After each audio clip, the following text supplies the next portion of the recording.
ጤና ይስጥልን። እንግዲህ ከመሸ ነው ይህን ቪዲዮ ለመስራት የተገደድኩት። አክቹዋሊ ቪዲዮ መስራት አቁሜ ነበር በተለያዩ ምክንያቶች ውስጥ ቢዚም ነበርኩኝ። ለማንኛውም እንግዲህ ሰሞኑን የወጣው አዋጅ ነው ይህን ቪዲዮ እንድሰራ ያስገደደኝ። ይህ አዋጅ 1383/2025 ነው።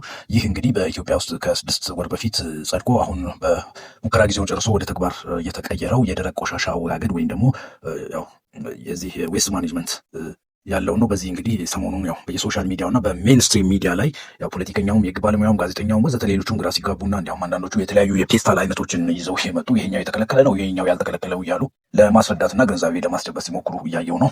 በእርግጥ ይሄ ችግር የለውም፣ ግን ምንድን ነው ይሄ ግራ መጋባቱና እንደዚህ የኮንፊውዝድ መሆን ወይም ደግሞ የተምታታ መረጃ መያዝ ከየት የመጣ ነው የሚለውን ነገር እስቲ በዚህ ዙሪያ አራት ነጥቦችን ለማስጨበጥ ወይም ደግሞ ለማስረዳት እሞክራለሁ። የመጀመሪያው እንግዲህ አዋጅ 1385/2025ን በደንብ ይህንን አዋጅ ዲፊኒሽኖቹን ወይም ደግሞ ትርጉሙ ምንድን ነው የሚለውን ካለማየት የተነሳ ሊሆን ይችላል ወይም ነው ማለት ነው። እዚህ አዋጅ ላይ ከቃላት ትርጉም እስከ አፈጻጸም ድረስ በትክክል ተቀምጧል ማለት ነው። ስፔሻሊ እዛ ላይ ፕላስቲክ ማሸጊያ ለአንድ አገልግሎት የሚውል ፕላስቲክ ምንድን ነው የሚሉት ነገሮች አሁን የውዝግብ መንስኤ የሆኑት የተለያዩ የቃላት ትርጉሞች እዛ ላይ ያሉ። እነዛን ትርጉሞች ካየን በኋላ ደግሞ ሳይንቲፊክ ዲፊኒሽናቸውንም ማየት እንችላለን ማለት ነው። ስለዚህ በአንደኛ ደረጃ ላይ አዋጁን በደንብ ያለማንበብ ወይም ደግሞ ያለመረዳት ችግር በተለያዩ ባለሙያዎች ስፔሻሊ ሚዲያ ላይ የሚቀርቡ ሰዎች ላይ እያየው ይገኛል። ሁለተኛው እንግዲህ ምንድነው የፕላስቲክ አይነቶችን አለመረዳት ነው። በእኛ ሀገር ውስጥ ያው ነዳጅ አምራችን ካለመሆናችን እና ፕላስቲክ በአብዛኛው የነዳጅ ተረፈ ምርት እንደመሆኑ ከሃይ ዴንሲቲ ፕላስቲኮች እስከ ሎው ዴንሲቲ ፕላስቲኮች በተለያየ ከ5 እስከ 7 የሚደርሱ የተለያዩ የፕላስቲክ አይነቶች ወይም ካታጎሪዎች አሉ።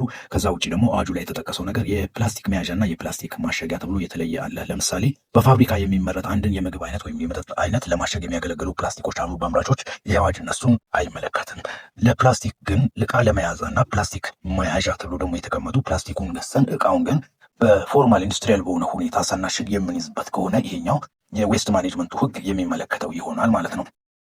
ሶስተኛው እንግዲህ ለአንድ አገልግሎት የሚውል ሲንግል ዩዝ የሚለው ነው። ሲንግል ዩዝ የሚለውን ነገር ለማስረዳት እዚህ ምስሉ ላይ እንደምትመለከቱት ለሪሳይክሊንግ አገልግሎት የሚውሉ ፕላስቲኮች ወደ መጨረሻ አካባቢ ወይም ደግሞ 3 ማዕዘን ያላቸው ምልክቶች የተቀመጡበት ሪሳይክል ይባላል። ግን እነዚህ አሁን በአዋጁ የተካተቱት የፕላስቲክ አይነቶች በዚህ ሪሳይክልድ አይደረጉም። ለዚህም ላለመሆናቸውም ደግሞ ምክንያት በአብዛኛው አይደረጉም ብለን መደምደም ይቻላል።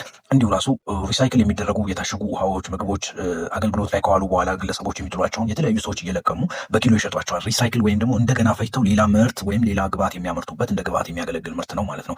ግን እነዚህ አሁን የምናያቸው ፔስታሎች በየመንገዱ ንፋስ እየወሰዳቸው እንደዚሁ አቧራ ውስጥ መሬት ውስጥ እንደዚሁ ሳይበሰብሱ ረጅም ጊዜ ቆይተው ነው የምናያቸው በየቆሻሻ መጣያው ማለት ነው። ስለዚህ እችኛዋ 3 ምልክት ያለባት አርማ የሌለባቸው ማንኛውም የፕላስቲክ እቃዎች ሪሳይክል አይደረጉም፣ ለማድረግም ምቹ አይደሉም፣ እንደ ኢንፑትም አይውሉም ማለት ነው። እነዚህ ምርቶች ደግሞ በአጠቃላይ ስማቸው ምን ይባላል ብንል ሎው ዴንሲቲ ፖሊቴን ይባላሉ።